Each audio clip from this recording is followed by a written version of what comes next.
Thank you for being here to the launch and presentation of the JCB Pothole Pro for Barbados. We are here to launch and to receive from JCB and Inchcape the first of 3 JCB Pro Pothole Patchers. One of the good things about the equipment is that it has multiple capabilities, which include the cutting, the cropping, and as well the cleaning in a single mobile unit.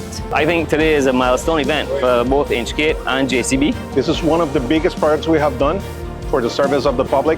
We want to make sure that Barbados keeps growing in their technology and in their reliability of the roads. Technology is changing very quickly from the commercial perspective, but also on the automotive side. And that is going to change the industry overall, the types of vehicles we sell, the experience customers have within the vehicles and across mobility overall.